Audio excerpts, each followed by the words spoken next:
నమస్కారం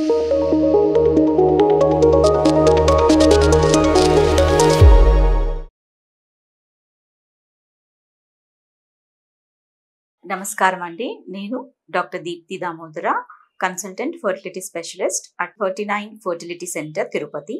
ఈ రోజు మనం డిస్కస్ చేసుకునే టాపిక్ స్మోకింగ్ అనేది ఫర్టిలిటీ మీద ఎలా ఎఫెక్ట్ చేస్తుంది.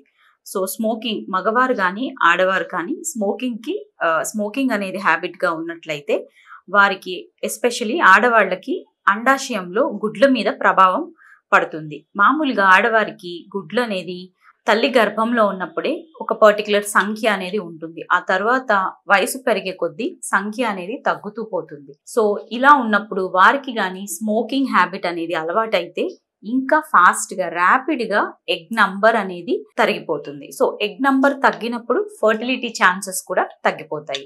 నెక్స్ట్ స్మోకింగ్ అనేది మగవారిలో కూడా కొన్ని సమస్యల్ని కాజ్ చేస్తుంది. సో మగవారిలో అయితే వీర్య కణాల సంఖ్య అనేది తగ్గటం, వీర్య కణాల యొక్క క్వాలిటీ తగ్గటం, వీర్య కణాల యొక్క కదలిక శక్తి తగ్గటం. సో ఇటువంటి దుష్ప్రభావాలు మగవారి యొక్క వీర్య కణాల మీద స్మోకింగ్ వల్ల ఉంటుంది. ఎస్పెషలీ స్మోకింగ్ లో నికోటిన్ అనే సబ్స్టెన్స్, సయనైడ్ అనే సబ్స్టెన్స్, కార్బన్ మోనాక్సైడ్ అనే సబ్స్టెన్స్ వల్ల ఈ గ్యామేట్స్ అంటే అండాల్లోని గుడ్ల మీదన అండ్ మగవారిలో వీర్య కణాల మీద చెడు లక్షణాలు అనేది కాజ్ చేస్తుంది. దానివల్ల వారికి సంతానం కలిగే శక్తి కూడా తగ్గుతుంది.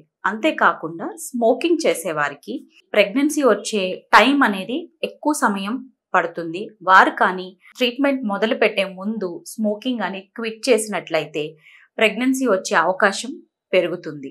అండ్ ఈవెన్ ప్రెగ్నెన్సీ వచ్చిన తర్వాత కూడా వారికి మిస్క్యారేజెస్ అంటే అబార్షన్స్ అయ్యే అవకాశాలు ఎక్కువగా ఉంటాయి. అండ్ త్రూ అవుట్ ప్రెగ్నెన్సీ గర్భం ధరించినప్పుడు కూడా వారికి ముందే నొప్పులు రావటం అంటే ప్రీటర్మ్ లేబర్ అంటారు. 7వ నెలలో 8వ నెలలోనే నొప్పులు వచ్చి కాన్పు అయిపోవడం ఇటువంటివి, లేదా బిడ్డ యొక్క బరువు అనేది తక్కువగా ఉండటం, బేబీ పుట్టిన తర్వాత కూడా బిడ్డకి బరువు పెరగటానికి చాలా టైం పడటం, ఇటువంటి ప్రభావాలు కూడా స్మోకింగ్ వల్ల జరుగుతుంది. And not only self smoking అంటే ప్యాసివ్ స్మోకింగ్.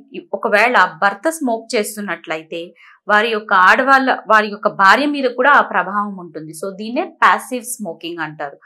అండ్ స్మోకింగ్ అనేది క్విట్ చేసిన తర్వాత 2-3 నెలల్లోనే వారికి ప్రభావం అంటే ఇంప్రూవ్మెంట్ అనేది కనిపించడం, ఇద్దరు ఆడవాళ్ళలోనూ మగవాళ్ళలోనూ జరగటం కనిపించడం అనేది చూస్తుంటాము. కానీ స్మోకింగ్ క్విట్ చేయటం అనేది అంత ఈజీ కాదు, చెప్పుకున్నంత ఈజీ కాదు. స్మోకింగ్ అనేది ఒక అడిక్షన్ గా ఉన్న వారికి, ఎస్పెషల్లీ క్రానిక్ స్మోకర్స్ కి సడన్ గా స్టాప్ చేయటం వల్ల చాలా సిమ్టమ్స్ అనేవి సడన్ స్టాపేజ్ వల్ల రావటం వల్ల వాళ్ళు ఇమీడియట్ గా మళ్ళీ స్మోక్ చేయటం అనేది చేస్తుంటారు. సో వీరు ఒక డీ అడిక్షన్ గ్రూప్స్ అనేది క్రియేట్ చేసుకోవటం, వాట్సాప్ గ్రూప్స్ కానీ ఫేస్బుక్ గ్రూప్స్ ఇవన్నీ ఉన్నాయి.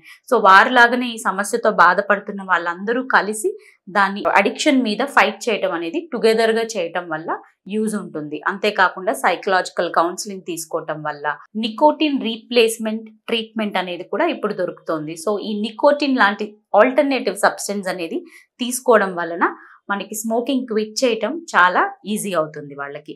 సో ఇటువంటి హెల్ప్ తీసుకొని స్మోక్ చేసే వాళ్ళు ఈ అడిక్షన్ నుంచి బయటపడటం వల్ల వారి యొక్క సంతానలేమి సమస్యని ట్రీట్ చేయటం మాకు డాక్టర్స్ గా మాకు కూడా ఈజీగా ఉంటుంది. థ్యాంక్ యూ అండి.